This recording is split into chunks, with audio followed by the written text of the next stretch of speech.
Don't want to spend money on a push block? Then watch this video and I will show you how you can make this amazing push block, which is absolutely free, made from scrap pieces of wood, and it performs just as well as the paid ones. Now let's get into the video. Are you ready? 3, 2, 1, go!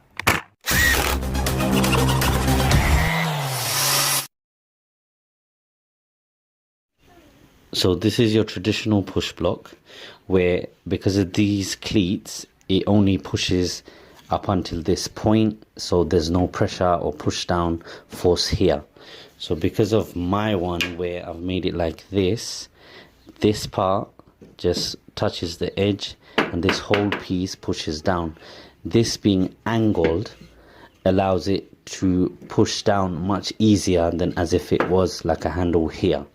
So more of a downforce. You can have it more angled like this way, so when you push down it's more easier to push down. But this degree, this angle was okay for me because you can hold it comfortably from this point and just push your workpiece like so. So let's set this up and do a rip cut using this push block.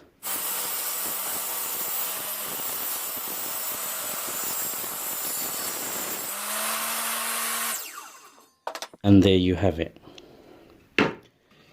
So you saw how easy that was. You just hold. So you just hold and push through. This cleat part that I've made, I've decided to just add just a bit of a lip there so it catches the thickness of the wood. Just doesn't need to catch too much, just a bit is fine.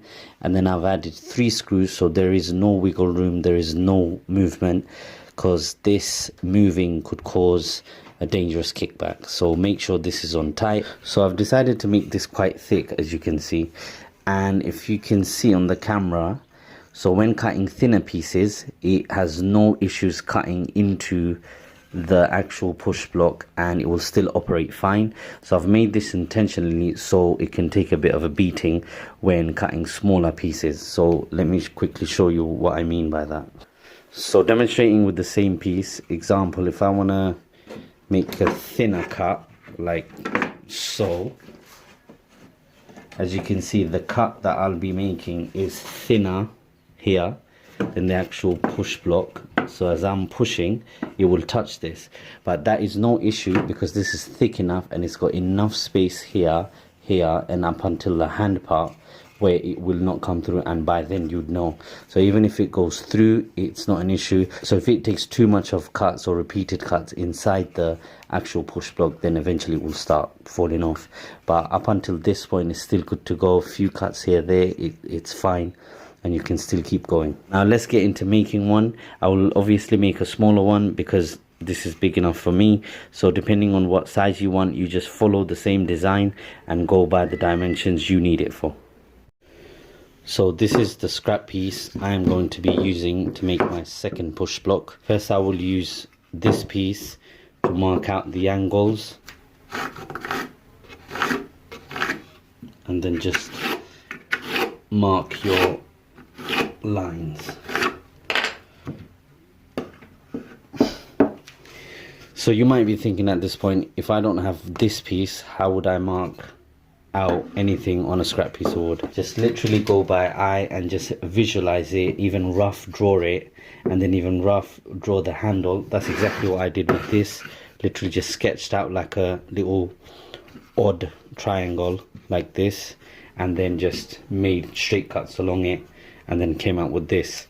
So what you could do is, if obviously you wouldn't have something like this to follow, so you just literally get a rectangular piece like this, mark out a line to cut off that corner, and then mark out a slightly less of a slanted line at this corner, and then straighten this out and cut out your circles to cut a handle out.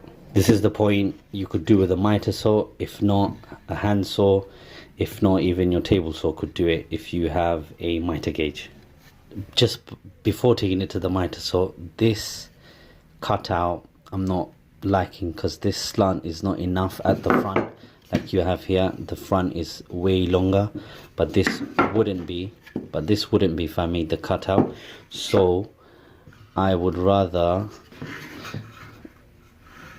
redo this section and have it more like this, so then you could see this part will be used for the handle and this part has more of a longer slant, so then when you push your workpiece through the table saw, the front nose end would be longer and more away from your hand, where your handle will be here as opposed to here.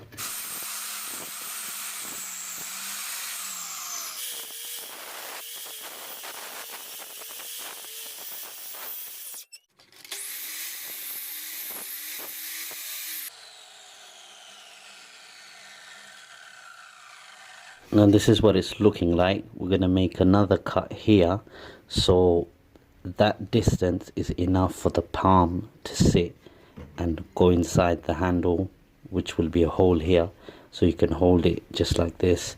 This isn't enough space for your hand to sit on, so you want a wider surface to grip onto.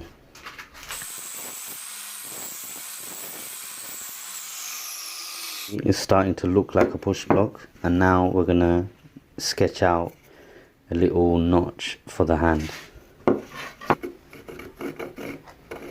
So again, I'm just going by eye.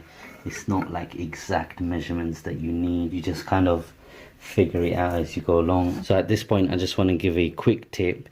When you're marking out your notch for your fingers to go through, for it to be higher than the surface, because that would mean the higher it is, the more away it is from the blade. So I've chosen it around here. Maybe I'll go like this and more higher here, so wherever I'm holding it, it's really at a high point. So at this point you are going to need something like this, a Forstner bit or a spade bit, to cut out your two holes and then to jigsaw around to make the notch.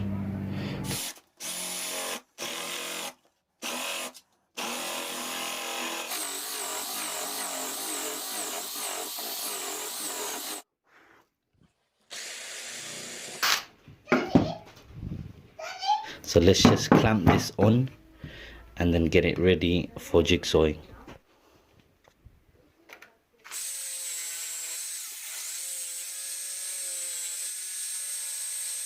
I'm just quickly filing it just to get rid of any splinters that could be stuck inside, and then it also brings out the shape for the fingers to sit in much better because of the curve here on the file. Now to put on this piece, on this. So I've chosen this scrap piece. Any hard type of wood or plywood would do. Don't use MDF, don't use any wood that you feel will over time will start to bend. So I'm going to do 3 pilot holes and then put the screw in. But before that, just make a note of this.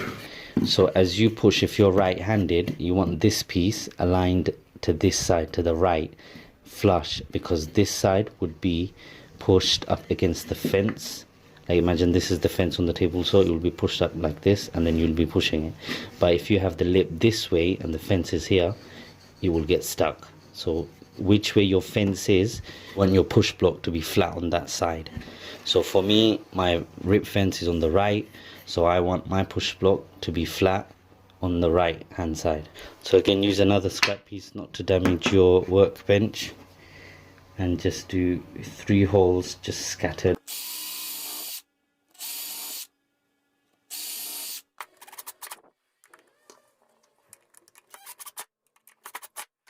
And that is it of the push block. But obviously this is not the most prettiest looking, but you can pick out a better piece to make your push block.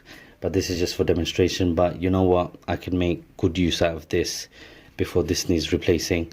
So I'll give you a quick demonstration of this.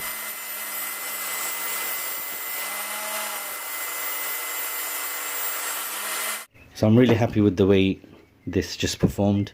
As you can see, the handle is quite high up from the blade, which makes me feel comfortable when I'm pushing the wood through. And also there is more of a leverage and a push down force to the front of the workpiece, where I wouldn't even have to hold anything here. So literally just place and push, and this pushes it down. And if it's a longer piece and you want more support at the front, then you can make a bigger piece of this same design and it will perform perfectly. So as I mentioned before, this piece is flush to this piece, so it can slide along the rip fence like so. So if you have a thin piece, so this is just for demonstration, this thin piece of ply, if I'm pushing this through and make this sit, it can slide along across here easily. Whereas if it was, example, like this, it won't be able to slide properly and you'll have a bit of a movement.